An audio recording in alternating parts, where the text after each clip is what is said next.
Não baseie qualquer decisão de investimento no conteúdo deste vídeo. Não estamos registados como analistas ou consultores de investimento em nenhum país ou entidade oficial. A informação prestada neste vídeo é de caráter geral e informativo e não constitui aconselhamento financeiro. Nenhum dos participantes deste vídeo assume qualquer responsabilidade por erros e omissões, nem por danos financeiros sofridos pelos espectadores ou qualquer outra pessoa. Faça sempre o seu trabalho de análise e consulte profissionais devidamente credenciados pela CMVM. Bem-vindos ao 49º episódio do Ações e Companhia. Comigo, como sempre, estão o Diogo Gonçalves e o Gonçalo Garcia. Olá, pessoal. Olá, olá. Olá, boa tarde, pessoal. Que tal? Alguma novidade de relevo desta semana? Nada especial. Viram que a Tesla tirou a Cybertruck do site da data de produção, que era suposto ser este ano. Ah, não. Não sei se lembram do Cybertruck, né? Porque aquilo foi... Claro que lembramos que o gajo manda a bola à janela e à espera que o vidro fosse inquebrável e o vidro partiu logo. Pelos vistos não vai acontecer esse carro. Não vai acontecer este ano. Nem esse, nem os caminhões. Mas pronto. E a Moto 4 e mais uma quantidade de coisas.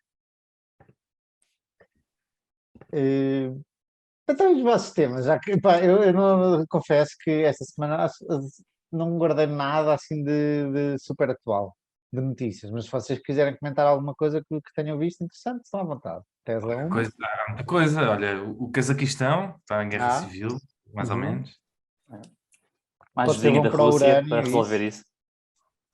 E que é bom para muitas commodities, não é? Pois, isso pode ser bom para o urânio, que eles são os maiores produtores de urânio do mundo, e se der raia, já há falta de urânio, então, ou falta de minas a produzir urânio, a extrair urânio, mas se der raia, não melhor. Mas tirando isso, assim, grandes desenvolvimentos, não houve assim nada. Se lembrarem, mesmo que, aliás, se lembrarem nos intervalos, quando trocarmos de tema, uns para os Aí outros. temos a inflação também, não é? Que saiu agora de dezembro, 7% year on year para os Estados Unidos. Ainda é um bocado. Foi, mas em Portugal foi 1,3, não é? Aqui está mais baixinho, está mais medida. Mas vais atrás, não? Mas Estados Unidos 7 e Alemanha 5, portanto. É razoável de esperar que nós vamos atrás com delay, não?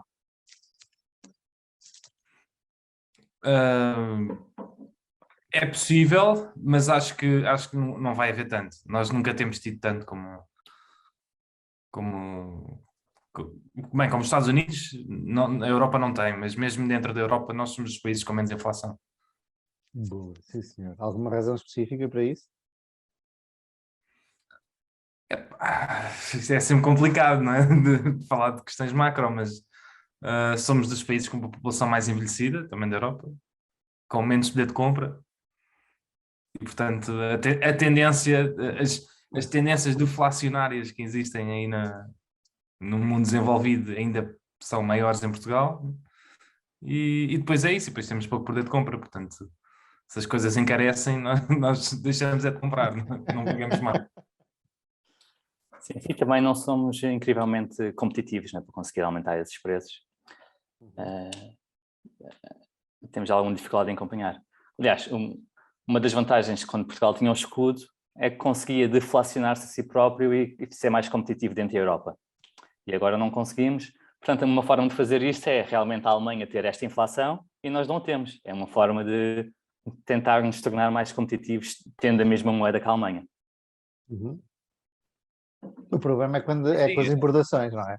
Se importas da Alemanha ou dos Estados Unidos, entretanto lá sobem os preços, aqui não sobe nada, nem os salários, e custa-te mais. O problema é que os preços na Alemanha não têm que... o preço de exportação não tem que subir, não é?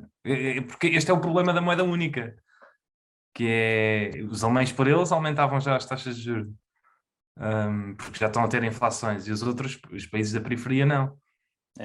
E isto até é benéfico para nós e prejudicial para eles. Não é? Não, aqui o fator principal é que a inflação tem impacto nos salários na Alemanha e torna a sua indústria ligeiramente menos competitiva face à portuguesa, que não precisa de subir salários para fazer face à inflação. Ou porque não precisa subir tanto. Isto teoricamente, depois na prática, Exato. os alemães ganham sempre. E isso leva-nos, acho eu, ao tema do Diogo. Diogo, qual é o teu tema hoje? O meu tema é mais um artigo do Callan Rush, que eu já falei aqui uma ou duas vezes dele, que é das pessoas que eu mais gosto em relação à macroeconomia. Não, nem é bem, é macro, mas é mais políticas monetárias e questões relacionadas com dinheiro. E ele é fundador de uma data de institutos e associações, e agora tem um ETF que também gera. E ele lançou um artigo sobre o medo, como sempre, estes medos económicos macro, porque a Fed nos Estados Unidos começou a fazer o tightening, não é? Ou seja, começou a comprar menos obrigações do Tesouro. Portanto, não é a reduzir, é continuar a comprar, mas em menos quantidade. O que na verdade continua a ser expansionista, não é? Mas pronto. Mas pronto, começou o tal tightening, aliás, até vai dizer que ia acelerar. E há sempre aquela história de que muita gente fala, que é de quem é que vai comprar, se a Fed para de comprar, não é? Obrigações de tesouro americanas, quem é que vai comprar? Porque se a inflação está a 7% e se as obrigações a 30 anos estão a 3, não é? E a 10 anos estão a 1,5 ou 1,7, quem é que vai comprar aquilo? E está a taxa de juros real é negativa, é menos 3% ou menos 4%. Qualquer pessoa que compra aquilo está a perder 3% ao ano. E ele, no artigo dele, vem dizer que não é preciso ter esse tipo de preocupações, porque há sempre pessoas para comprar aquilo.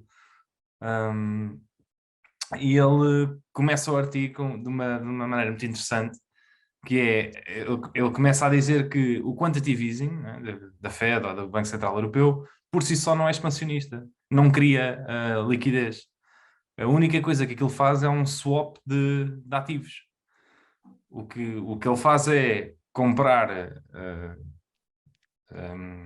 obrigações do Tesouro e meter dinheiro num depósito, e quem tinha essas obrigações passa a ter dinheiro e a Fed passa a ter o depósito, a obrigação. Portanto, é um swap de uma obrigação por cash, por liquidez. Mas no fundo não cria mais ativos, é só um swap entre ativos. Porque as pessoas que venderam aquelas obrigações já detinham as obrigações, já detinham um ativo. Né? Portanto, elas não se vão sentir mais ricas, não é? É a Também mesma coisa. quando emites dívida é que crias o dinheiro. Exatamente. Quando o governo americano, neste caso, emite dívida, é que está a criar ativos, é que é expansionista. Ou quando os bancos comerciais, na verdade a maior parte do dinheiro é criado nos bancos comerciais, quando eles cedem um novo empréstimo, é que é emitida novos ativos. Agora, o quantitative easing em si não emite mais ativos. É só uma troca de um ativo por outro. E, portanto, por si só, não é expansionista. Agora, a consequência disso, não é? É que, ao comprar, como tem estado a comprar, o juro das obrigações baixam. E, portanto, é mais apelativo para o governo americano emitir dívida quando o juro está a 1 ou 2% do que se o juro estivesse a 7 ou 8%. E, portanto, uma consequência poderá ser o governo americano decidir emitir muito mais dívida, e isso sim é inflacionário. Agora, se não o fizer, não é inflacionário. Portanto, não está a acontecer absolutamente nada. Está só a haver uma troca de um ativo por outro. E a segunda ordem, que seria o governo emite porque sabe que há procura, pode ser isso? Exatamente, isso pode ser inflacionário, ou seja, o quantitative easing por si só baixa as taxas de juros, né? Das obrigações de tesouro. E isso pode ser apelativo para o governo decidir emitir mais dívida, porque se está a pagar pouco, se consegue emitir a 30 anos, não é? A dívida a 1%, se calhar pode ter a vontade de emitir muito mais, não é? Porque é apelativo, não é? Aliás, neste momento, faria muito sentido o Estado americano emitir, se consegue emitir a dívida a 30 anos a 2 ou 3%, devia emitir imensa, não é? Porque se a inflação é a 7, não é? E eles conseguem emitir a 2 ou 3, estão sempre a ganhar dinheiro ao emitir. É 7 este ano. Então não esperemos, acho que não se espera que seja assim nos próximos anos. Será alta, provavelmente, mas 7. Mas Diz. desculpa, e só dizer, o ponto que tu disseste que por si só não é inflacionista, mas por levar a que caiam as taxas de juros de referência torna-se inflacionista, então, em segunda ordem, é inflacionista. Em segunda ordem, sim, mas isso depois também depende da cultura e dos governos. Por exemplo, o governo alemão, que é altamente conservador na emissão de dívida, independentemente dos juros estarem negativos ao 1%, neste caso até são negativos, eles não têm muita vontade de emitir dívida, porque não lhes está culturalmente, eles não querem aumentar a dívida pública. Não é? É muito difícil para eles são muito, nem é conservadores que eu quero dizer, como é que se chamava? Austeros, em relação à dívida deles. Eles querem ter a dívida baixa, por motivos históricos, por motivos culturais, mesmo tendo a juros negativos, eles têm muita dificuldade em aumentar a dívida. E agora emitiram, não é? Devido ao Covid, a dívida pública subiu quase 10%, não é? De 60% para 70% do PIB, e eles já estão a falar de como é que conseguem reduzir aquilo outra vez, apesar de terem taxas negativas. É muito curioso, a palavra austeridade na Alemanha é muito associada à poupança, portanto tem uma conotação positiva, ao contrário de cá. A austeridade, eles veem com bons olhos. Mas, por outro lado, o facto das taxas de referência na Alemanha serem mais baixas também influenciam todas as outras também sejam mais baixas. Também as taxas, tudo nos investimentos é visto como, não como isto para comparar aquilo, há uma comparação entre ativos disponíveis, portanto poderá fazer com que os outros agentes, que não o governo, por ter essa atitude conservadora, mas os outros agentes têm acesso a crédito mais barato e podem eles fomentar a economia. Sim, mas repara que é uma segunda ordem de grandeza. Sim, aqui já é uma terceira, claro. Uma terceira. Podes ter a mesma aplicabilidade da quantitative easing em países diferentes e ter resultados muito diferentes, porque um país continua a não querer emitir dívida e o outro, imagina um país como Portugal, eu acho que devia emitir dívida ao pontapé se tivesse juros negativos. Primeiro porque já temos dívida alta, depois porque era uma hipótese de ir buscar dinheiro, e depois porque não sabemos quando é que os nossos juros que estão artificialmente baixos vão continuar assim. Tenho uma pergunta de novato de grande economia. Quando Portugal se endivida a juros negativos, quando os juros sobem, altera? Ou é ter juro fixo ou é juro variável? É fixo. É fixo. O que é variável é se depois quiseres vender, tu que detens a obrigação, depois podes querer vender a obrigação a terceiros. Mas o Estado está sempre a pagar o mesmo valor. Essa é a questão das obrigações, não é? Um dos problemas de comprar obrigações agora a 1%, não é? Nos Estados Unidos, a 1,7%, é que além de estás a receber só 1,7% e a inflação estar a 7%, se as taxas de juros subirem, tu não consegues vender aquilo. Não é? Sim. Se quiseres vender, tens prejuízo de 50% ou 60%. Portanto, ficas agarrado àquele 1,7% até à maturidade. Isso aí... Mas olha, uma parte importante da história financeira portuguesa, na altura da Troika interveio em 2011 e fez um empréstimo de 72 bis e tinha uma taxa de média de 4%. Grande parte desses 72 bis ao início foram para recomprar a dívida que estavam a cotar no mercado secundário a mais de 10% de taxa interna de rentabilidade, taxa de desconto. Portanto, e até que a Troika veio dizer que não era muito legítimo que nós continuássemos a fazer isso. Portanto, agora, aplicando essa esperteza portuguesa, se tivéssemos juros a taxas negativas, seria giro ir buscá-lo e só poder deixar no banco a render zero. Não é? E isto está sempre a buscar o spread do juro. Nem precisavas de investir, que o mais provável é se investisses fosses ter uma rentabilidade ainda mais negativa do que o juro. Portanto, podias acabar por perder dinheiro, mas só deixando quieto no banco era capaz de ser uma boa ideia. E aí entra a segunda parte do artigo, por acaso. Agora estamos a falar das taxas negativas na Europa, mas nos Estados Unidos de dizer, então, mas se a Fed para de comprar isto, quem é que vai querer comprar? E o que ele diz, aquele argumento é toda a gente vai querer comprar. Porquê? Porque se tu estás numa situação em que tens dinheiro, não é? E que o dinheiro está a render zero, e ele ali não fala de partido. Eu percebi a tua pergunta depois nós estivemos a discutir isto no WhatsApp antes de ir para aqui, de porque é que alguém haverá de querer comprar aquilo? se a taxa real é negativa. Mas a verdade Não, é que não, a não, a maior... pergunta não foi essa. A pergunta foi, porque alguém há de haver, o mundo é gigante, é muita coisa. Mas, ele parte do princípio é que os mercados, neste caso a dívida, como é que se diz? São eficientes. Tipo, para isso não havia montes de gente, dou exemplo dos portugueses, mas haverá outros por aí, tipo com dinheiro vivo, dinheiro em cash depositado, sem estar investido. Portanto, ele parte do princípio que toda a gente vai fazer essa matemática de, eu com o dinheiro vou perder 7% para a inflação, aqui não perco 7 porque isto dá-me 3 ou 2, o que é que seja, eu perco 7 menos 3 ou menos 2, perco um bocadinho menos. Mas eu acho que as pessoas, nem toda a gente vai fazer essa conta.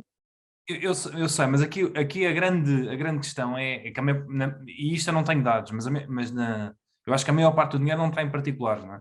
A maior parte do dinheiro, das contas de depósito a prazos, ou são de empresas, ou de fundo de pensões, ou de outro tipo de instituições, como seguros, ou etc.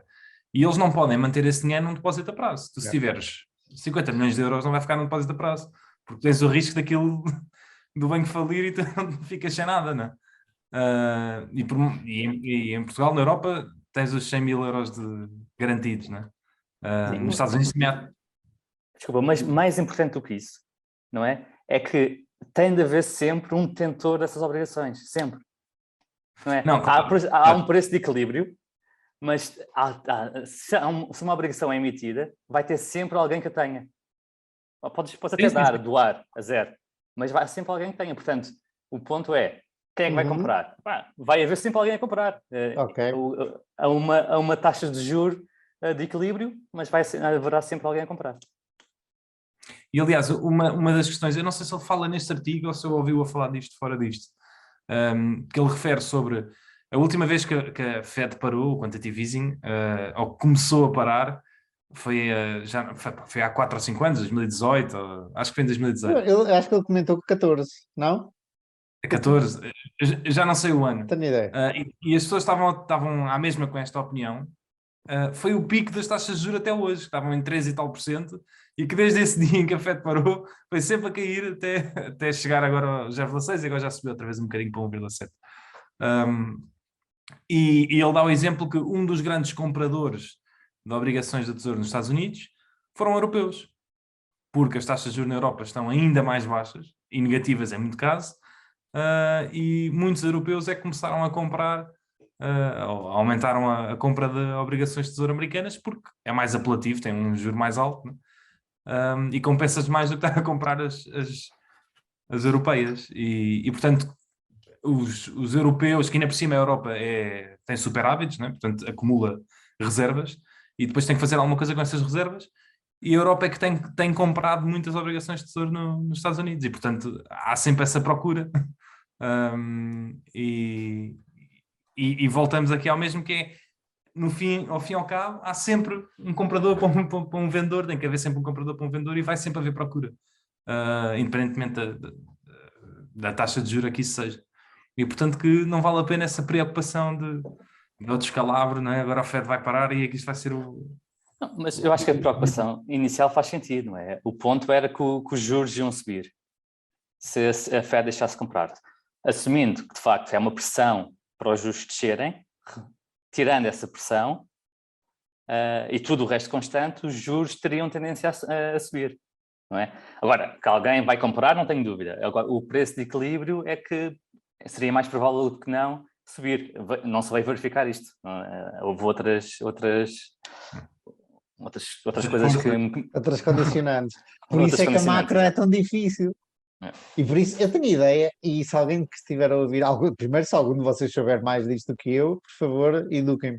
E se alguém que estiver a ver ou a ouvir também, a mesma coisa.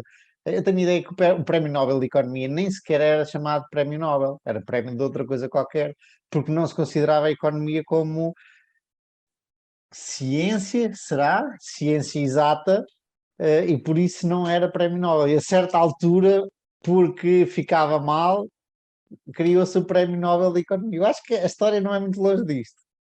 Diz Diogo? Sim, ciência exata não é uma ciência social. Mas eu costumo dizer que todas as ciências, na verdade, são exatas. As sociais são demasiado difíceis para nós conseguirmos chegar lá com exatidão. Mas Ou seja, há tanta a razão não era variável. por não ser ciência exata, porque a literatura também nem sequer é ciência. Por alguma razão, eu sei que houve assim uma história que depois, por ficar mal ou por parecer mal, sim, foi criada o Prémio Nobel de Economia. Desculpa, continua, Diogo. Mas, Outra, mas outra coisa que os economistas fazem muito é quando estudam o impacto de uma variável na economia, metem sempre um parênteses a dizer ceteris paribus, quer dizer, tudo o resto constante. Mas como nós sabemos, tudo o resto não é constante. Tu não consegues nunca vai ser isolar uma constante. variável. Só consegues isolar uma variável na física. Na física é relativamente fácil de isolar variáveis e tentar prever o impacto. E os economistas parecem ter alguma inveja da precisão da física e tentam implicar também às suas fórmulas matemáticas, o que é muito curioso de ver o quão errado às vezes pode aparecer. Há uma frase, eu acho que é grega, de antigos, muito conhecida sobre isso. Agora eu posso estar a dizer uma baboseira, eu não sei quem é que disse isto, na verdade. Mas que é quando um homem chega ao pé de um rio, não é? Nem ele está igual, nem o rio está igual. Eu nem sei muito bem como é que é a frase, mas é um homem pode chegar a um rio 2 vezes, mas nunca ele está igual, nem a água que está no rio é a mesma. Uhum. E tem um bocado a ver com isto, que isto nunca vai acontecer, nunca vais conseguir ter todas as coisas iguais, exceto uma variável económica. Portanto, No outro dia pensei nisso, porque é curioso de falar disso, mas num tema completamente à parte, que era o futebol. E, por exemplo, tu gostas do Benfica, imagina, e eu não quero focar no Benfica, noutra equipa qualquer, mas tu eras do Benfica há 10 anos atrás e és do Benfica hoje, e não há nada no Benfica que seja igual. Os jogadores não são os mesmos, a equipa técnica não é a mesma, o management não é o mesmo, e tu ainda assim continuas a torcer pelo Benfica. E não é a mesma coisa pela qual tu te apaixonaste quando eras novo, ou assim. É interessante. Há qualquer coisa de criação que não é palpável, e numa empresa a mesma há coisa. um, há um dilema filosófico sobre isso, que é, tens um barco, não é? É o barco de E, Teseu. sim, e vais tirando uma peça e substituindo por outra. E vais tirando outra e substituindo por outra, ao longo de 20 anos, não é? Trocas, e quando acabas, já trocaste todas as peças originais por outras peças seguintes, mas durante um tempo grande, um intervalo grande de tempo. Tu no fim vais achar que o barco é o mesmo, mas nada do que está lá fazia parte do barco original. Yeah. Mas para ti o barco é o mesmo. É fascinante a maneira como nós. Damos Porque valor isto, na verdade, ou identificamos sim, coisas que não são materiais e que mudam. isto são construtos mentais, não é? Não tem nada a ver com o mundo real. Mas pronto, olha, mais uma vez há muita gente a debater isto e parece que estamos numa rodagem de ciclo, mas a verdade é que ninguém sabe, não é? E por um lado eu compreendo até a ligeireza do BCE e da Fed em dizer que estas inflações são transitórias, porque efetivamente nós temos uma tendência há 40 anos de queda de inflação e de taxas de juros, e que nada diz porque é que isto reverteu agora, não é? Porque é que nos últimos 40 anos esteve a cair e agora há uma reversão dessas tendências. E em cima disso ainda tens o facto de alguma inflação ser claramente estrutural, porque tens problemas no supply chain e nas entregas e etc., que ao serem resolvidas vão aliviar um pouco a pressão. E por cima disto tens uma tendência secular de há 40 anos a acontecer e não tens nenhuma prova de que isso reverteu neste momento. Portanto, eu percebo a reticência deles em dizer que esta inflação é persistente e não é passageira. E aliás, o Calando fala nisso noutros artigos, que provavelmente nós estamos a assistir ao pico da inflação. E agora toda a gente, lá está, as previsões de futuro ninguém sabe, mas que por razões estruturais em que ele está a dizer e da maneira como a Fed irá atuar, o mais normal seria, pelo menos segundo estes dados que ele tem hoje, isto ser um pico da inflação e aligerar a partir de agora. Agora lá está, depois a questão da inflação. O que é que seria um pico? Os 7% seriam um pico? Sim, não tem que ser em dezembro, pode ser em janeiro ou foi em novembro. Sim, mas parece, para mim é fácil acreditar que 7% seja o pico da inflação. Sim. Ainda mais A toda... história é quando, eu nem estava a pensar tanto no pico, estava a pensar por quanto tempo, não é? Porque pode ser o pico durante 10 anos, ou pode não ser o pico durante 10 anos, ou pode vir mais. Mas Eu no outro dia estava Isso a é um falar platô. no se outro for dia 7% também não é escandaloso. Mas sim, já não é a mesma coisa que 1 ou 2, não? eu estava a falar com um amigo que tinha falado com outro amigo que eu acho que é economista, e esse segundo amigo estava a dizer que os períodos de inflação normalmente são de 10 anos, e eu acho que ele estava a referir aos anos 70 e eventualmente mais atrás. E isto de grande inflação. E eu estava a olhar para aquilo e a pensar, bom, primeiro eu não sei o suficiente para refutar ou para ter uma opinião ainda, mas a pensar, e isto porque este segundo amigo estava a dizer, não, isto agora vão ser 10 anos de inflação. E eu estava a pensar, eu não te vou dizer nada, porque faltam-me aqui muitos dados concretos para eu poder formar uma opinião e debater, mas é completamente absurdo ele dizer-te que agora vão ser 10 anos de inflação. Tipo, ele não sabe, não faz a mínima ideia. E ainda assim as pessoas têm vontade de ter certezas nas previsões que fazem. É engraçado. E isto lá está, a inflação é muito comportamental, porque se tu achares que vai haver inflações altas, reforça a si próprio as inflações altas, e portanto a visão que as pessoas têm de se está a haver inflação, se é para ficar, se não é para ficar, influencia o próprio resultado. É. Portanto é difícil. Agora, também é difícil mudar esta tendência. A minha geração e qualquer pessoa que tenha menos de 40 anos hoje em dia nunca viveu, ou pelo menos conscientemente, inflações altas. E portanto eu acho mais complicado mudar esse chip e ter medo de inflações e reagir muito perante isso, porque nem sabe o que isso é, nunca viveu isso, emocionalmente não tem essas cicatrizes. E portanto pode acontecer, mas acho difícil, acho que é preciso choques muito grandes para haver essa mudança de comportamento. Mas lá está, ninguém sabe. E o nosso objetivo aqui é conseguir aguentar sempre o barco, quer haja inflações ou não, nós estamos bem. Pá. Exatamente. Daqui a um ano podíamos voltar nesta data a rever esta conversa. Passamos de E tema. pronto, Pronto, lendário. sigam-no. Pragmatic Capitalism, acho que é o blog dele. Eu gostei do artigo, gostei muito. Eu acho que como tinhas dito, já tinhas trazido 1 ou 2 artigos dele. Eu gosto, nunca me lembro de ir ler, mas gosto sempre que traz, eu gosto muito. Ele tem o white paper mais citado sobre o que é o dinheiro, Understanding the Money. Perceber como é que o dinheiro é criado, o que é que ele simboliza, todos os poderes do Banco Central, dos bancos comerciais. Pá, é muito giro, vale Como é muito que a o pena tipo se ler. chama? Que eu já estou aqui à procura. Cullen Roche. Cullen, espaço, Roche. Ok. Gonçalo, queres apresentar-nos o teu tema? Bora. Vamos a isso. Então, apresento e sigo logo, ou ainda queres apresentar também o teu? Vai já, pega Bora, na bola e então, leva. Vamos seguir, vamos seguir para o gol. Então o artigo que trago hoje é um artigo da Horizon Research. Isto é um artigo de 2010, em 12 aninhos já sobreviveu ao teste do tempo, e é sobre uma análise aos melhores investidores em arte. O artigo foi uma sugestão do nosso caro ouvinte Hugo Roque, o qual agradeço mais uma vez aqui por a partilha e me ter ajudado a selecionar um tópico. E vem no seguimento do tópico da semana passada, sobre o quão importante é não interromper o compounding. Não é? E para quem quiser procurar o artigo, o nome do artigo é Art Dealers, The Other Vincent van Gogh. Eu vou pôr aqui em baixo, não me esqueço. Vais? Ok, boa. Então é só ir ali às legendas.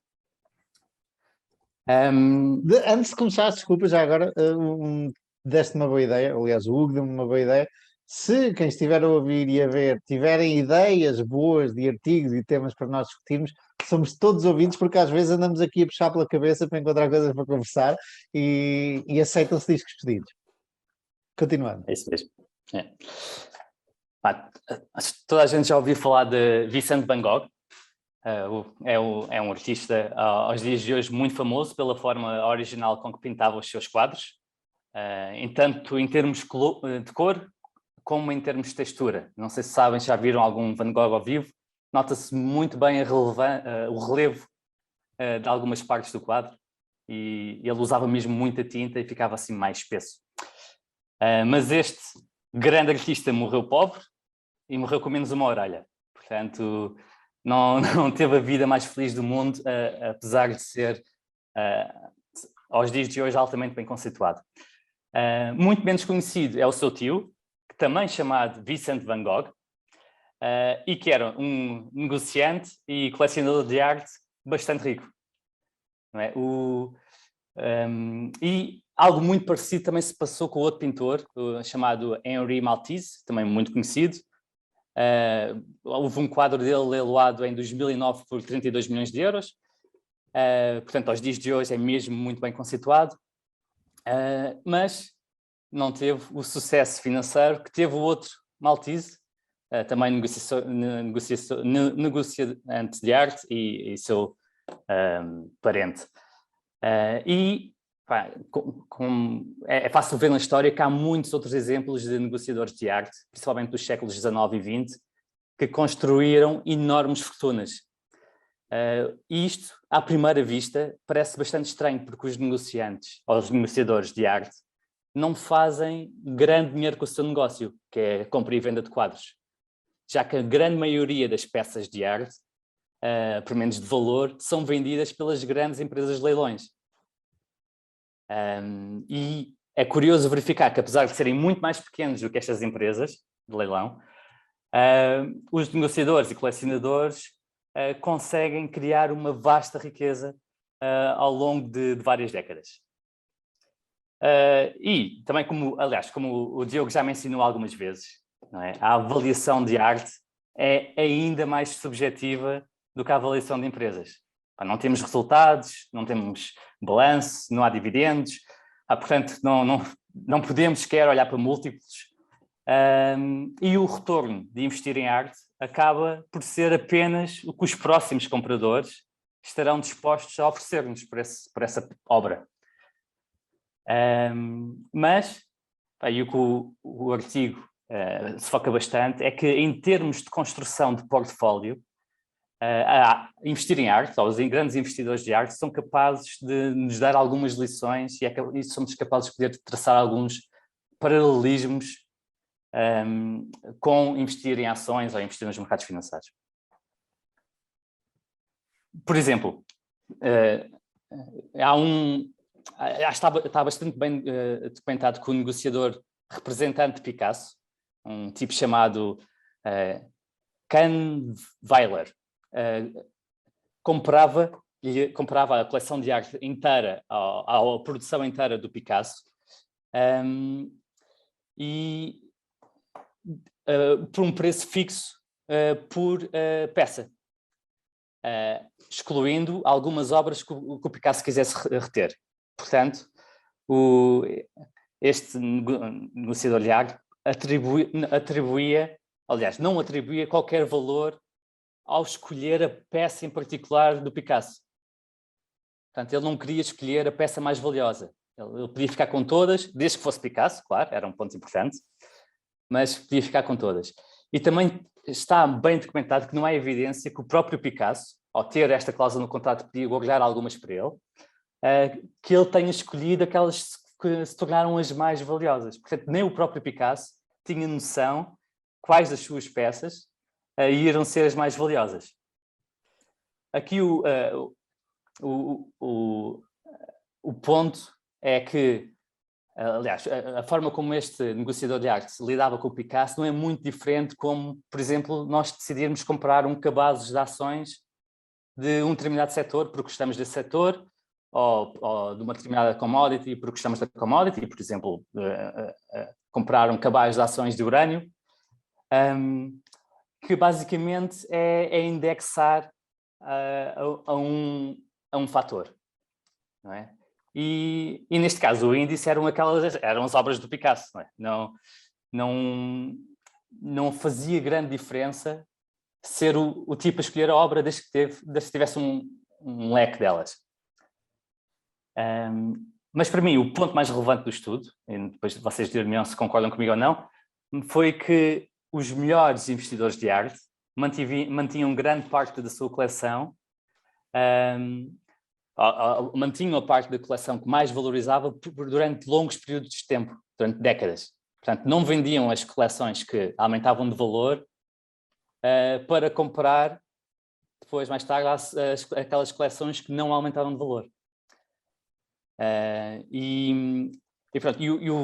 O exemplo, o paper até dá vários exemplos de coleções cujo conteúdo foi congelado no tempo. Ou seja, por alguma imposição do destino, ninguém comprou ou vendeu nenhuma obra dessa coleção. Há um colecionador holandês que foi morto nos anos 40 ao tentar fugir dos nazis. A sua coleção inteira de 1000 e tal obras foi confiscada pelos nazis e só mais tarde devolvida ao governo holandês, e a família litigou durante décadas para tentar recuperar estas obras e só conseguiu recuperar parte. Também há o outro caso muito curioso, foi um tipo chamado Ambroise Vallard, que faleceu num acidente de carro em 39, e ele tinha uma coleção muito vasta de centenas, 1000 e poucas obras, mas ele deixou 141 obras num cofre e foram esquecidas. A família não as foi buscar e só foram descobertas porque porque deixaram de pagar as comissões desse cofre. E foram descobertas há relativamente pouco tempo. Em 2010 foram leiloadas, e estas obras esquecidas, que aparentemente têm importância para os herdeiros diretos desta pessoa, foram leiloadas em 2010 por 30 milhões. E curiosamente também isto, uma à parte só, há estudos que mostram que isto também é verdade para algumas contas de ações em brokers. As contas de pessoas falecidas, e portanto estas contas ficam congeladas durante algum tempo, fazem uma auto-performance às restantes contas dos brokers, que é bastante curioso, não é? É o Coffee Can Portfólio do Mayer, que é compra ações e esconde-as debaixo da terra numa lata de café no jardim de casa, porque nos Estados Unidos os gajos têm jardim, e daqui a 40, 50 anos vai lá buscar outra vez as ações e vais ver. E regra geral, pelo menos ele defende isso, elas vai correr bem se for assim diversificada, obviamente. Basta acertares uma Amazon ou uma Walmart e tens o portfólio todo feito. É isso mesmo. E depois grande parte do artigo também serve para mostrar a implicação matemática de tu decidires rebalancear as tuas posições quando as várias posições têm retornos muito distintos e persistentes ao longo do tempo. Portanto, vender o que subiu mais para investir no que não subiu e voltar a fazer equal weight, fazendo isto todos os dias. E o impacto de rebalancear é muito significativo. O impacto de não rebalancear é brutal. No exemplo que eles colocam, é uma diferença entre 18% ao ano e 8%. Espera, qual é qual? Portanto, deixar os pressupostos são algo simples. Portanto, basicamente são cerca de, imagina, 4 empresas disponíveis, e elas têm todas retornos diferentes, mas que a média das empresas dá 8% ao ano, se investir equal weight. Uhum. E depois, a grande diferença aqui é, se tu estiveres sempre a fazer, passa um ano e tu vendes as melhores para comparar as piores, para voltar a ficar equal weight outra vez. Portanto, basicamente, ao fazeres isto, estás sempre a congelar os 8% e tens sempre 8% ao longo do tempo, e sempre equal weight. É muito diferente se tu deixares os teus vencedores correrem e não fizeres este rebalanceamento, portanto, não venderes as posições que se tornam maiores para investir nas que ficaram mais pequeninas, e passas a ter 18% ao ano. Uma premissa muito importante disto é que a persistência dos retornos é garantida, não é? Acontece todos os anos. Os melhores são sempre os melhores e os piores são sempre os piores, que nós vemos na realidade que não é bem assim, mas em algumas coisas sim. Portanto, não é sempre assim, mas alguma das empresas têm retornos sistematicamente superiores às demais. E na arte? É onde vais a seguir? Desculpa? Tu vais fazer o paralelismo com a arte? Eles fizeram esse estudo? Exatamente. O estudo pela arte está feito, e aliás, está feito. Há alguns exemplos, e foi os exemplos que eu dei antes, que portfólios ficaram congelados no tempo e, portanto, ninguém pôde vender ou comprar. E, de facto, algumas dessas peças foram responsáveis por toda a performance brutal desse portfólio. E se eles tivessem a oportunidade de vender aquela peça, provavelmente o fariam demasiado cedo para realocar nas outras que tinham menos valor ou em outras que tinham muito valor. Mas aqui a grande questão, e o meu principal contraponto a este estudo, é de facto se os retornos das melhores empresas são consistentes ao longo do tempo ou são mean reversion. Não é? Aparentemente, tem sido menos mean reversion do que historicamente. E estou-me a lembrar, por exemplo, das FANG e das Big Tech, que realmente não estão a dar sinais de nenhum ser mean reversion e cada vez consegue crescer mais e igualmente rentável, de forma igualmente rentável. Outro contraponto, e com isto termino, seria que o top 10 do S&P muda bastante ao longo das décadas. Eu, por curiosidade, fui ver somente a década passada, portanto, em 2012, há 10 anos atrás, e desse top 10 só sobra a Apple e a Microsoft. Só sobram estas duas empresas. E, curiosamente, a Apple era top 1 e continua a ser top 1.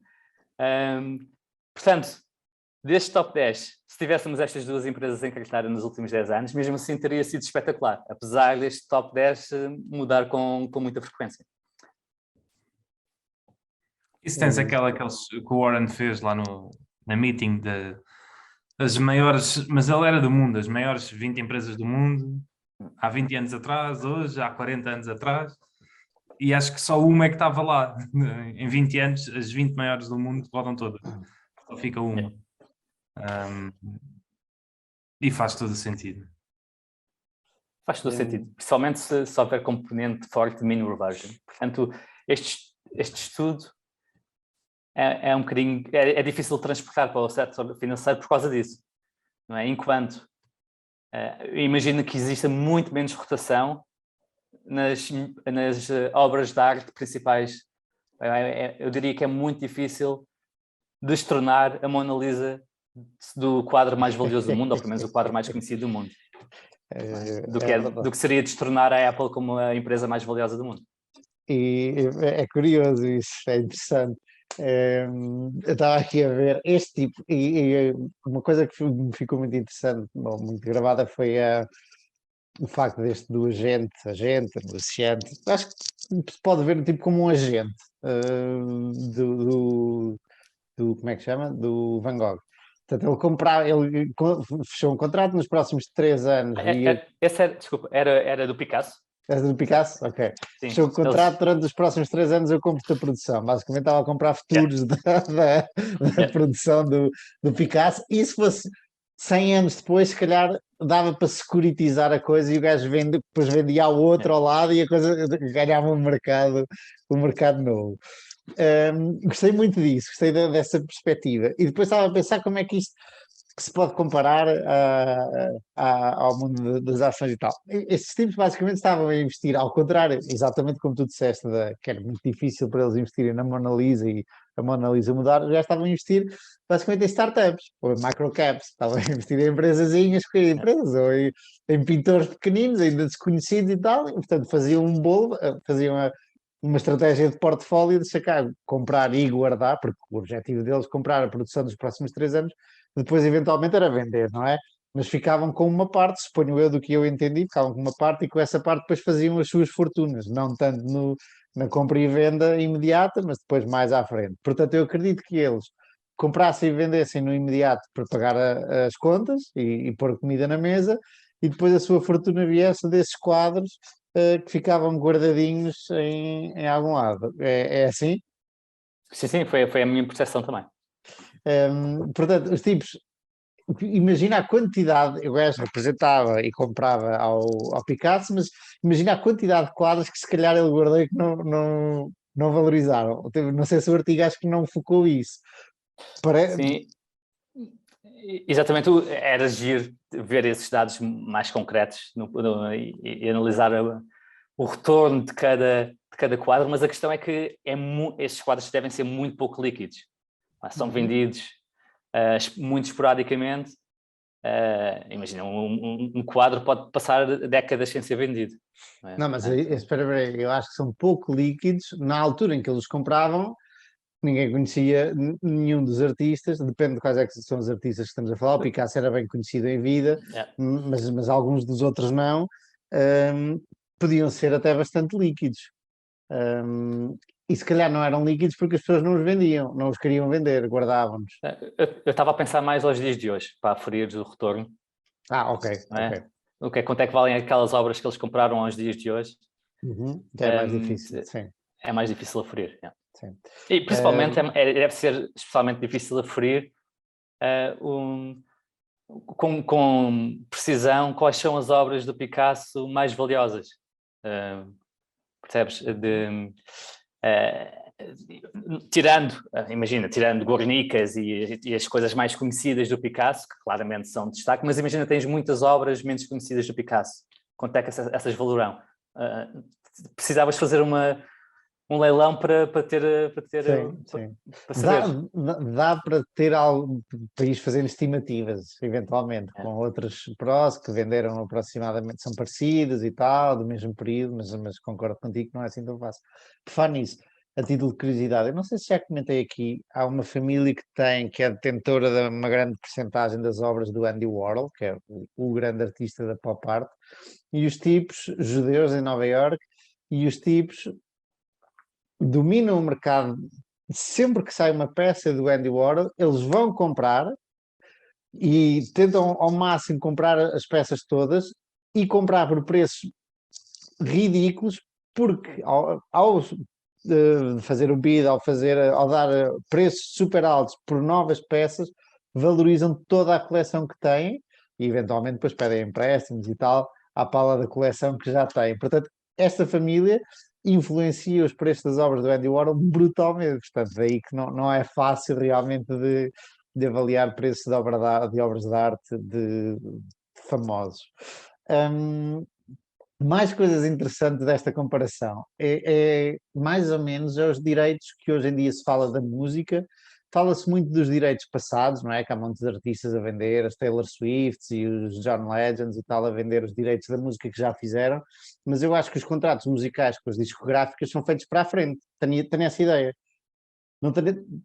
Provavelmente os artistas recebem royalties e não um preço fixo como o Picasso aqui recebia, do seu negociante, do seu marchand, mas acho que é mais ou menos como funciona a música. Tipo, tu vendes os teus direitos à editora, não tenho certeza disso, mas acho que sim, vendes os teus direitos à editora para os próximos X anos e depois a editora farta-se fazer dinheiro e tu lixaste.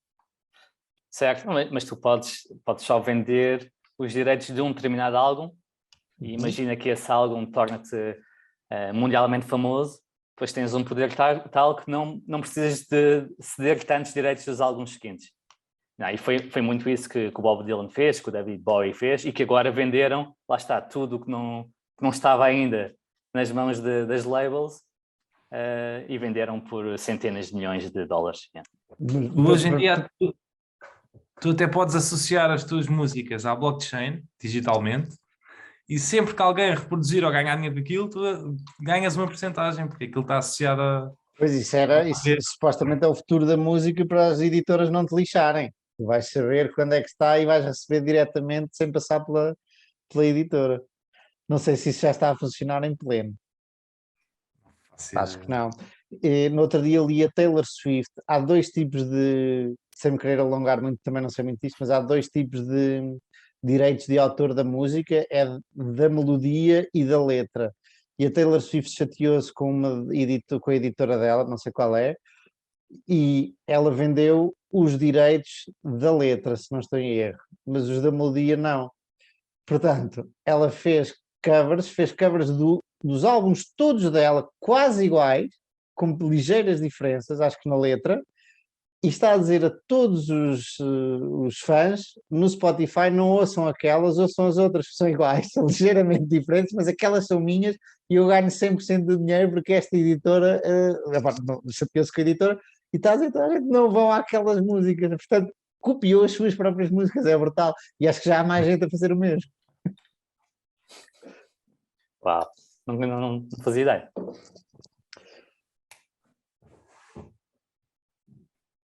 Vai, Gonçalo. Não, é só isto, meu caro, era só as eleições. Eu acho que isto acaba por defender muito o que defende o Peter Lynch, não é? Don't cut your flowers. Portanto, e estávamos a falar da semana passada, não é? É importante não interromper o compounding é algo que eu não sei se não consigo dizer que nunca fiz, mas que eu tento não fazer é trimar as minhas posições, exatamente por isso, para que se realmente for para não estar a capar uma que pudesse querer ser grande parte do retorno no futuro. Quando tu dizes capar, e para não nos entenderem mal, não é capar de castração, mas é capar porque em inglês diz capping, que é pôr um teto, um limite nela, e ela não pode passar daí. Sim. Eu devia dizer limitar, para não limitar a contribuição para os retornos.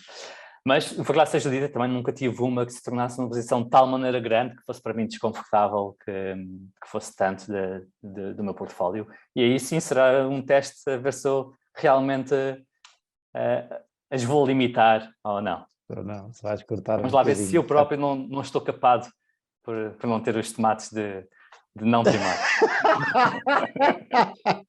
Tão bom. Então vais-nos dizer aqui, vais-nos pondo up-to-date quando isso acontecer, depois diz-nos aqui e partilhamos toda dessa... Vocês viram a última entrevista do Bill Miller? Não, mas anda aí a correr mundo, não é? Ele diz que o portfólio dele é 50% Amazon, 50% Bitcoin. E depois tem lá umas quantas empresas pequeninas que é tipo só para servir para a margin call. Tipo, porque ele usa um bocadinho de alavancagem e se for preciso vende essas que é para cobrir. Mas que é 50% Amazon, 50% Bitcoin. Eu ouvi no outro dia uma, eu acho que não é mesmo, porque agora é que se está a falar mais disso, ouvi no outro dia uma dele. Opa, e é brilhante. Eu até comentei aqui como é que acho que com 71, 72 anos, tipo, dá-me 300-0 com a capacidade de aprender sobre criptomoedas e sobre blockchain. Cabeça do homem, sim senhor, pá, fiquei impressionado. E o tipo fazia uma argumentação muito boa sobre devermos pôr pelo menos 1% do nosso capital em Bitcoin. Talvez agora neste também tenha falado nisso. Tu viste, Diogo? Vi. Sim, e também era eu percebo o argumento dele e uma das coisas que eu no início não via na Bitcoin e que depois passei a ver enquanto reserva de valor, quanto ouro, não é? Digital, é um argumento que eu achei interessante, que é nós na Europa e nos Estados Unidos não fazemos ideia o que é uma moeda instável, não é? Mas a maior parte do mundo, tipo, vai para a Turquia, não é? Em que a moeda deles valorizou 50% no último ano e meio, e diz-me se queres manter liras, não é? Ou se não preferes ter outra coisa qualquer que o governo turco não te consiga extorquir, não é? Porque hiperinflações basicamente os governos estão a extorquir-te, não é? Estão a roubar toda a tua geração de valor ao longo da vida. Se fores para a maior parte do mundo, se fores para uma Turquia, para uma Venezuela, uma Zimbábue, ou mesmo outros países, não é? A tua segurança em guardares o teu património na moeda local é outra.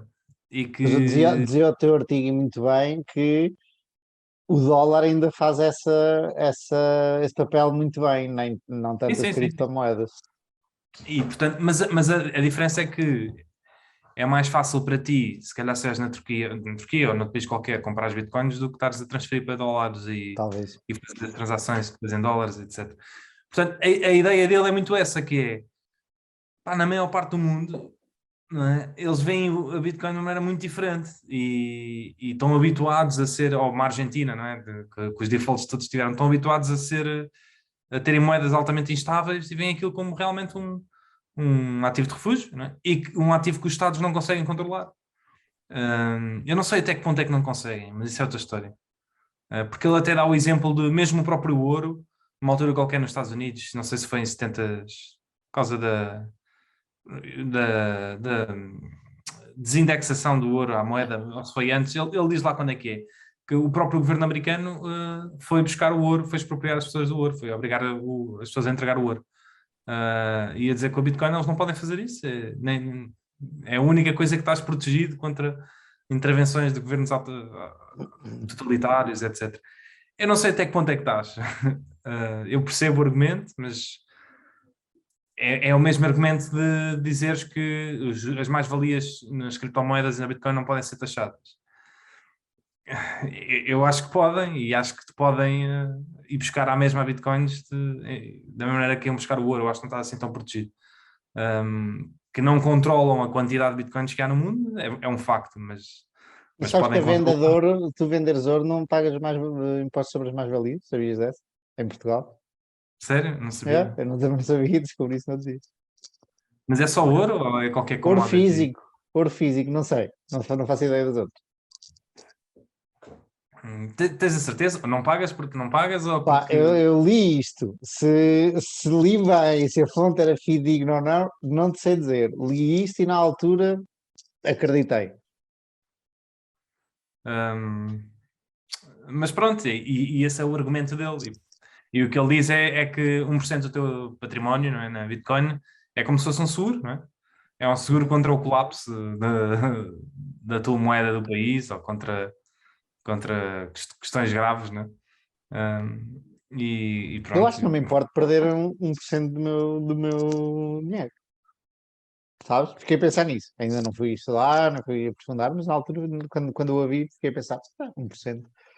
Sim. Eu não sei se segura assim tanto, mas Sei, sei. isso é outra história. Mas sim, ah, e é o argumento dele, pronto. Mas eu gosto eu percebo essa perspectiva e percebo com o facto de, na verdade, os europeus e os americanos são os mais difíceis de perceber o valor disto, porque nós temos moedas estáveis e temos governos semi-estáveis, não é? São estáveis, não é? Dentro do limite Uhum. do que existe, da representatividade que existe no mundo. E portanto, para nós é difícil ver valor nisso porque nós estamos seguros, sentimos-nos seguros. Agora, a maior parte do mundo não se sente seguro com a sua moeda, com os Pá, seus governos. eu quando estive no Brasil, todos os meus clientes, todos, sem exceção, apesar de eu nunca ter visto as contas deles, tinham dinheiro fora. Tinham dinheiro nos Estados Unidos e os clientes que eu tinha também eram pessoas com muito dinheiro. Todos tinham dinheiro nos Estados Unidos e na Europa. Toda a gente. E é uma coisa que nós aqui não conversamos, não é tema habitual, mas no Brasil é tema habitual falar-se de dólares e da figura do doleiro, que é uma pessoa que te troca reais por dólares. Depois até houve uma grande história lá do escândalo do PT e tal, porque havia uma figura que era o doleiro. E é comum falar sobre trocar dólares e ter contas no estrangeiro. E nós não temos isso, realmente. Porque não confiam nas moedas, porque têm exemplos, não é? Aliás, É. a inflação no Brasil este ano acho que está nos 10%. Mas se tu fores ver a moeda deles, mesmo em relação ao euro, e mesmo sendo uma moeda que não é por si só uma moeda que costuma ser instável, não é? Mas se fores ver nos últimos 5 anos, não é? Já desvalorizou 50% em relação ao euro. Sim, sim, sim. Portanto, é complicado. O ideal era ter pedido dívida lá, que há uns aninhos atrás. Pois, sim. Mas as taxas de juros são muito mais altas. Pois é, também é verdade. Mas depois baixaram, entretanto. Também é verdade. Por isso, aliás, por causa das taxas de juros é que, por baixarem, é que a moeda perdeu valor, desvalorizou. Que eles estavam a segurá-las com as taxas de juros altas. Uma coisa Agora- gira seria de ver, por exemplo, como é que era em Portugal antes do euro. Não é? Quando nós tínhamos o escudo, imagina que não fosse a moeda mais forte do mundo, e tínhamos inflações muito altas, e tivemos o FMI a intervenir algumas vezes, antes desta última. Se calhar também era habitual termos, pelo menos uma face grande da população, a classe média alta para cima, tivesse contras no estrangeiro. E para se proteger dessa forma. Agora que realmente faz menos sentido. Bom, É assim, vamos aos mapas de Sanborn. Ora, vamos. Aquele clássico. Aquele clássico, exatamente. Isto é um artigo do CS Investing, que era uma página com muitos. Era e é, mas entretanto acho que já deixou de funcionar, a ter conteúdo relevante e frequente. Tem muito conteúdo relevante, muitos artigos, e este é um case study do Sandborn Maps, que é uma empresa que o Buffett comprou em 1958, lá atrás. Eu achei interessante, estava com isto aberto num dos tabs do Chrome e pensei, vamos com estes senhores vão trazer aqui coisas arte e macro, vou trazer um caso mais pequenino e mais micro. Portanto, carta de 1958 é quando o nosso bom amigo Warren Buffett ainda não estava na Berkshire Hathaway, tinha as suas Buffett Partnerships, onde os vizinhos, amigos e família estendida punham o dinheiro e o tipo tinha retornos muito bons. E ele, em 1958, anuncia uma Special Situation. Para quem não sabe o que é uma Special Situation, é um investimento ou é uma situação especial, obviamente, depende mais dos eventos criados pela equipa de gestão. Existe normalmente um catalisador interno da empresa, ou vai haver uma spin-off de uma parte da empresa, ou vão desbloquear valor porque vão vão fechar uma divisão que estava a dar prejuízo e de repente os lucros aumentam. É qualquer coisa que depende normalmente de qualquer coisa de um movimento dentro da empresa. Portanto, ele anuncia uma special situation, não diz qual é, em 1958, diz que vendeu Commonwealth. Eu não sei o que é Commonwealth, suponho que tenha sido talvez um banco, se vocês souberem, por $80, e que ainda assim quem comprou as ações dele ainda lhe vai correr muito bem, só que ele vê o valor intrínseco a $135, ele vende a 80, ainda assim acima do valor de mercado, e diz que ter uma ação a 80 quando o valor intrínseco é 135 é pior ou é diferente de ter uma ação a 50 quando o valor intrínseco é 125. Ou seja, isto são os velhos tempos do Warren Buffett de reversão à média, compra a desconto, espera que a ação, que esse desconto feche, quando está próximo de fechar ele nem espera, vende, volta, vira o disco e toca o mesmo, vai à próxima. Pronto. E em 1958, nesta carta, sem ainda dizer o que é que tinha comprado, diz que meteu 25% dos ativos das partnerships numa só empresa, coisa que não era habitual, porque ele ainda vinha da escola do Ben Graham, que defendia uma grande diversificação por várias empresas. Em 1959, no ano a seguir, ele revela o nome da empresa, diz que a Sandborn Maps é parcialmente um fundo de investimento, tem dentro dela 30 ou 40 outras empresas, ou seja, ações e obrigações de outras empresas, e que o investimento foi feito a um desconto do NAV. O nosso Gonçalo gosta muito de analisar empresas a desconto do NAV, e depois temos aquela discussão se realmente o NAV está lá, se é verdadeiro, se não é, se estão sobrevalorizadas as empresas que lá estão dentro ou não. Neste caso parecia que estavam... essas outras empresas eram blue chips, eram coisas, empresas sólidas, portanto, suponho que não estivessem numa bolha. 1960 é quando... Quer dizer alguma coisa, Gonçalo? Ia dizer assim, a grande diferença do Buffett para mim é que eu, apesar de conseguir encontrar algumas coisas, investir em algumas coisas a desconto de NAV, numa portfólio atual só a Exor, eu não tenho o poder de comprar 50% da Exor e distribuir o que está lá dentro e cristalizar o gap. E o Buffett, claro, ele quando investia nisto, não investia para estar lá, para o desconto ficar lá para sempre ad eterno, ele investia para realmente comprimir esse desconto. Na verdade, tocas num ponto onde eu ia no fim, diz ele, desculpa. Não, até porque se tu conseguires fazer isto e tiveres várias oportunidades de fazer isto, o turnover conta muito para os teus retornos, não é? Se tu e quanto mais rápido, melhor, é. É isso, é fechares, venderes e vires para a próxima que também já está a desconto e estás Claro. nisto rapidamente. Vocês tocam em pontos que eu ia tocar no fim, mas podemos já tocar em alguns. O Ben Graham, numa audiência no Senado, no Congresso, assim, uma audiência qualquer, perguntam-lhe ele explica o que é que faz, que é comprar empresas abaixo do preço do chamado valor intrínseco, fair value, e depois esperar que o gap feche. E pergunta-lhe o que é que faz esse gap fechar. E é espetacular, porque eu caio sempre nesta, espero sempre, estou sempre à espera que ele dê uma resposta, é porque isto ou por aquilo, e ele diz, pá, é uma ciência que eu não faço a mínima ideia, tipo, ninguém sabe, e é só esperar e acreditar que que o gap vai fechar um dia. E eu fico sempre à espera que ele dê assim, uma resposta muito científica, não, o gap vai fechar por causa disso, e ele disse, não faço a mais pequena ideia. E era o que o Buffett fazia, e neste caso específico, ele conseguiu, coisa que nós comuns dos mortais não conseguimos, ele conseguiu influenciar o curso da empresa, e já vamos a isso então. 1960 é a carta em que eles... Diz. Eu estava a pensar em outras formas que normalmente o gap entre o discount do NAV comprime. É normalmente um exemplo de materialização deste gap é a IAC, a IAC, a IAC, que faz é que normalmente distribui, faz o spin-off das empresas que estão lá dentro. E aí, ao fazer isto, estás a receber as empresas sem qualquer desconto ao NAV. Portanto, isto é uma forma, e há poucos anos distribuiu uma que era para aí 50% do NAV, que era a Match, da Match.com, do Tinder e afins, e distribuiu, pronto, e 50% do valor. E, aliás, até nessa altura até era possível comprar a IAC e shortar a Match.com, que já era cotada em bolsa, e cristalizares o NAV.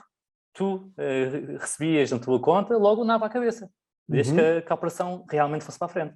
Mas aí estás dependente tens que saber que é um Barry Dealer, acho eu, que é quem está à frente da IAC, também é da escola de John Malone, e tens que saber que quem lá está tem essa predisposição a cristalizar esse valor, e tem também percentagem na empresa, porque interessa muito.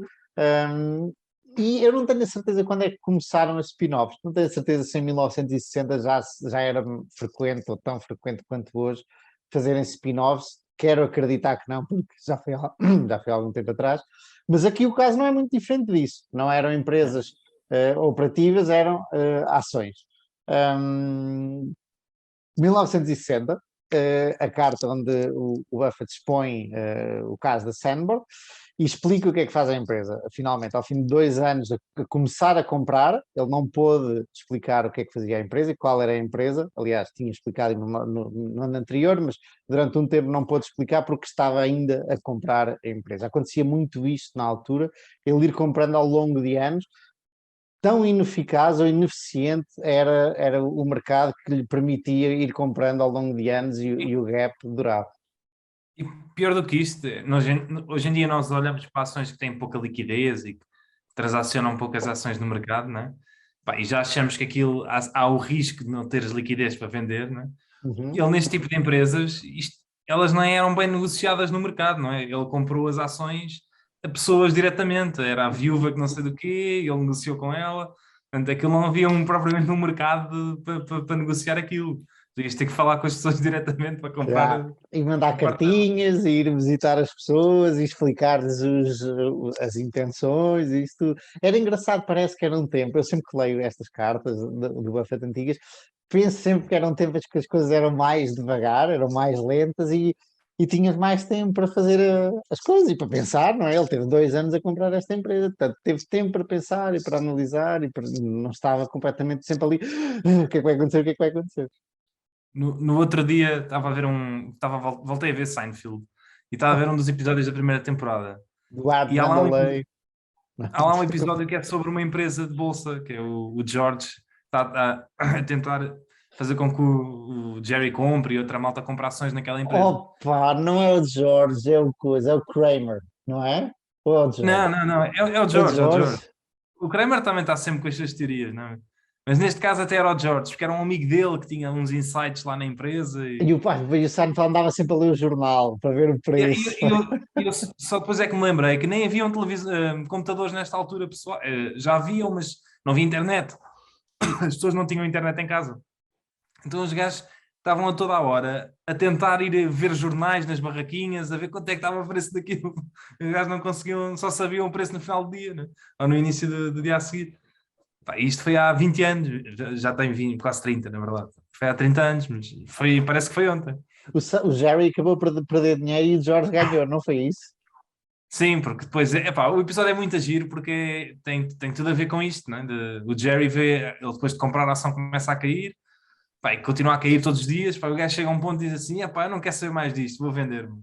Não quer saber. E o George diz que, pá, já que perdeu 50%, agora olha, agora vai até o fim do barco.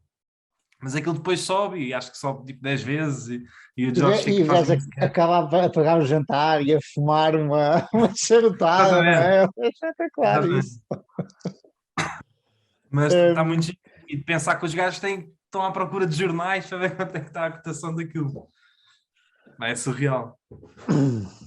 Voltando, 1960, vamos lá ver se consigo.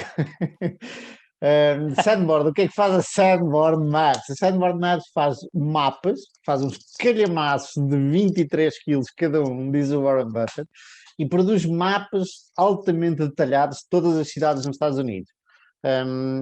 Os mapas têm estruturas dos edifícios, composição do telhado, diâmetro da canalização debaixo das ruas, onde é que estão as bocas de incêndio, uma quantidade enorme de informação que cada mapa daqueles tem.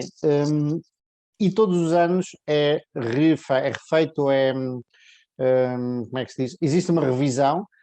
Eu não sei muito bem o que é que quer dizer paste over method, que diz o Buffett, que é um método que fazem a revisão.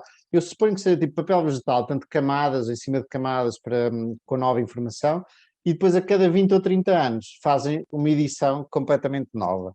Tenho ideia também que era vendido no modelo de subscrição. Todos os anos pagava X para se ir tendo as revisões anuais. E os clientes deste negócio eram maioritariamente seguradoras, bancos, companhias elétricas, autoridade tributária, alguns bombeiros, suponho eu. E a Sandboard Maps era, ao contrário de muitas. Estavas aí a comentar? Ao contrário de muitas das outras empresas que o Buffett comprava na altura, era um monopólio já há 75 anos, imune a recessões e por aí fora. Só que, no fim dos anos 50, apareceu um novo método chamado carding, que eu não faço a mínima ideia qual é, e enquanto nos anos 30 a empresa lucrava €500.000, nos anos 50, por causa deste novo método de carding, passou a lucrar €100.000.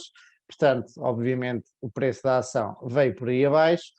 Só que, lá está mais uma das ineficiências da década de 50, destes tempos passados. Nos anos 1930, a Sunboard tinha começado a investir todos os lucros em ações e obrigações de outras empresas.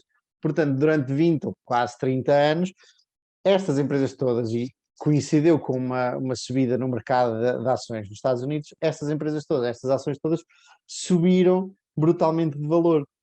Em 1958, quando o Buffett começou a comprar, o preço da ação era €45, o preço das ações que lá estavam dentro o valor das ações que lá estavam dentro era de €65, portanto $20, na verdade, a mais, o que faz com que o preço do negócio operativo, este dos mapas que eu estive a explicar, fosse menos $20, ou seja, estavam a pagar a quem comprasse a empresa e vendesse as ações das empresazinhas que lá estavam dentro, acabava por ser pago para comprar o preço do negócio. Agora, aqui é que a porca torce o rabo, que nos anos de 1930, na década de 30, as seguradoras, porque estes tipos vendiam às seguradoras e as seguradoras precisavam muito da Sandboard Maps. E as seguradoras começaram a ver o caso mal parado e a pensar, opá, a Sandboard Maps tem demasiado poder sobre nós precisamos muito deles, vamos lá pôr malta nossa na Conselho de Administração da Sandboard Maps. O problema nisto tudo é que esses senhores que foram para o Conselho de Administração, como estávamos a falar ainda agora, não tinham ações nenhumas da empresa e estavam literalmente a marimbar-se para o que a empresa fazia, ou para os lucros da empresa, porque eles continuavam a ganhar o seu dinheiro. Foram cortando os dividendos 5 vezes em 8 anos, de 1950 a 1958, e nunca cortaram os seus salários. E o Buffett viu isto e pensou, bom, eu tenho que ganhar aqui controle desta história porque estes senhores estão aqui a engordar os seus porquinhos, a engordar os seus milheiros e os acionistas estão-se a ver lixados e eles não fazem nada em relação aos acionistas. Pronto, e o Buffett começa a comprar ações, lá está, durante vários anos, a criar uma posição suficientemente grande para poder influenciar as coisas e ter um lugar no Conselho de Administração. A maior acionista, o filho, antes do Buffett entrar, quis alterar o rumo das coisas e propôs-se a tornar-se CEO. A board recusou e ele então quis vender as ações. Quem é que foi comprar as ações da mãe dele e dele? Nada mais do que o Sr. Warren Buffett. Deve ter ido lá bater à porta e ter dito, olha, eu quero comprar as vossas ações. E havia mais alguns quantos outros grandes acionistas que queriam fazer exatamente o mesmo que o Buffett, que era basicamente cristalizar o NAV, aquilo que o Gonçalo estava a falar da IAC ou da IAC, que era separar o negócio dos mapas das ações que lá estavam dentro. Isto vai para a frente e para frente e para trás, ou pelos vistos muito paleio entre o Buffett, muitas caramuças entre o Buffett e a board, e o Buffett conseguiu falar com a SEC, que é o regulador lá do sítio, e dar a todos os acionistas que queriam sair, dar-lhes as ações que estavam, destas blue chips, que estavam dentro da Sanborn Maps, dar-lhes em trocas das ações que eles tinham.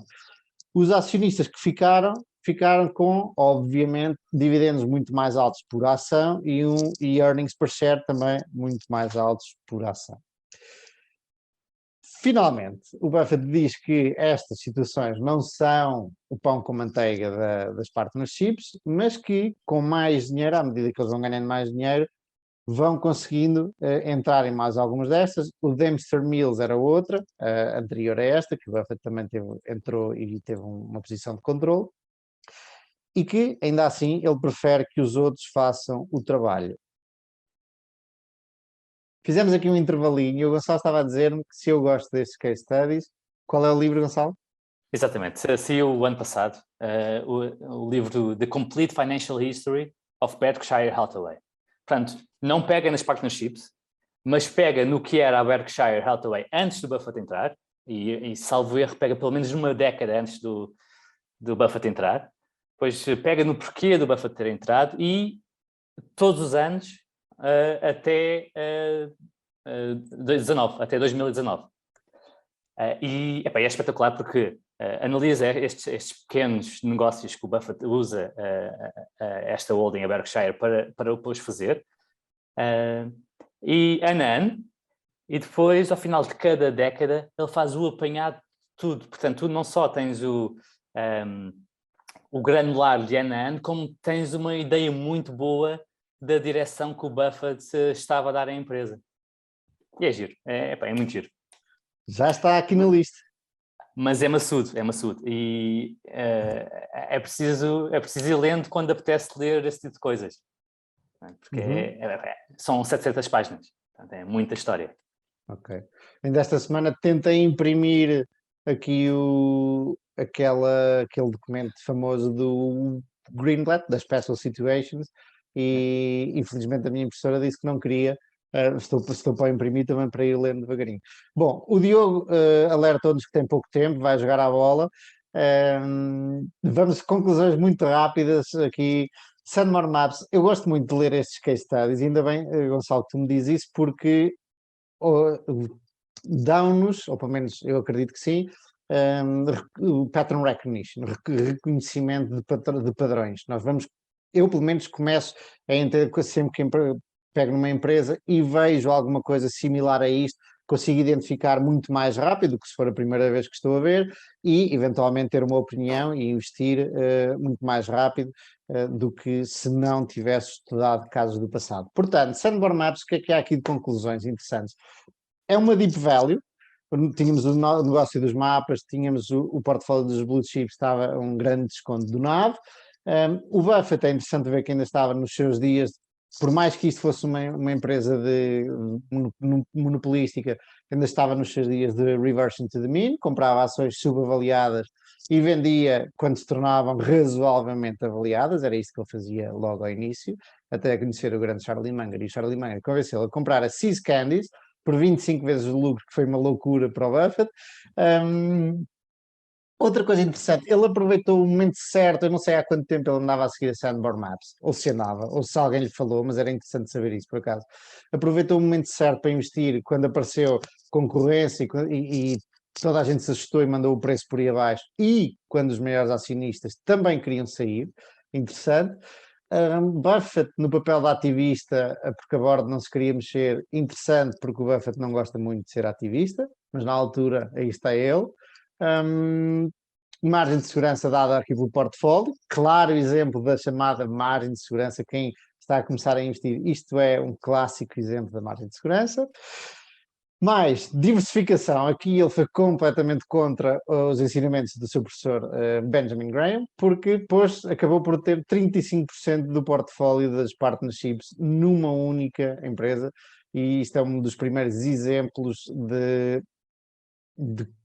das vantagens de concentrar muito numa ou duas ideias, que depois o Charlie Munger lhe veio ainda reforçar. Só uma à parte que eu acho que aí é relevante, é que deve ter dado muito conforto ao Buffett nessa concentração, é que dentro dessa empresa ias ter aquele portfólio de várias empresas com qualidade que valiam mais do que a própria empresa. Portanto, e podias vendê-las logo, imediatamente. Exatamente. Portanto, e acaba por, aos dias de hoje, se tu pensares, se alguém me diz, eu tenho um portfólio altamente concentrado, tenho 50% do que tenho em Berkshire. Está bem, pá, isso não... Mas, pronto, estás concentrado, sim, só tens uma security, não é? Só tens aquela, tens 50% numa ação, mas essa ação depois tem uma diversificação brutal. É um fundo. É um fundo. Numa certa perspectiva. Sim, e eu acho que isso deve ter dado conforto ao Buffett. Porque 35% de uma empresa nessas características é diferente de ter posto 35% no que era a Berkshire, por exemplo, que era mesmo só uma empresa de têxteis. E sim, foi bastante mais agressivo. Para terminar, esta é uma situação muito parecida com a de Northern Pipeline, que tinha obrigações de empresas de linhas férreas, que o Ben Graham também tomou controle ou teve um papel ativista. Muito interessante essa história, para quem gosta destas histórias, é espetacular essa história, porque era dificílimo de chegar à Assembleia Geral, era preciso pegar um comboio, ir até ao fim do mundo, e o Ben Graham foi espetacular. E a última... queres ainda, Gonçalo? Desculpa, essa história está muito bem contada num livro que fala sobre vários ativistas ao longo do tempo, nomeadamente esse, que é o Dear Chairman. Jeff Graham. Não lembro do alto. Ok, do Jeff Graham. No outro dia, por acaso, falei com ele no Twitter, tivemos a bater umas bolas, porque houve, não sei se vocês, o Diogo esteve num tweet, num Spaces do tweet, sobre a The Joint, e ele é um dos maiores acionistas da The Joint, e cascar, porque era organizado pela Bear Cave, que é uma newsletter que fala mal ou descobre os podres das empresas, e depois eu tive a falar com ele, e o tipo espetacular, altamente, muito acessível. Finalmente, a última coisa toda, poder dos incentivos. Esta board estava lá, tinha um poder gigante, tinham nas suas mãos a capacidade de gerar um balúrdio, muito valor para os acionistas, e não fizeram nada porque não tinham os incentivos alinhados. Eles ganhavam o dinheiro, quer a empresa lucrasse muito ou lucrasse pouco, e não tinham ownership, não tinham percentagem da empresa, não tinham ações, um número relevante de ações. É isto. Skin in the game é fundamental. Diogo, muito boa sorte para o teu jogo da bola. Depois diz-nos como é que ficou. Vou jogar com um leitor, não é leitor, não é? Ouvinte. Na verdade, tu vais jogar com o grande Afonso Pinto de Almeida, um abraço para o Afonso, que foi mais ou menos quem nos juntou. Foi o Luís Jordão que nos juntou pela primeira vez, e depois fomos à despedida do Afonso, que foi para a Holanda viver, e encontrámos os 4 e criámos o nosso grupo de WhatsApp, que ainda hoje se chama Despedida do Afonso, curiosamente. Manda um abraço ao Afonso. Mande sim, senhor. Tchau, pessoal, até para a semana. Malta, Tchau. até para a Boa semana. semana.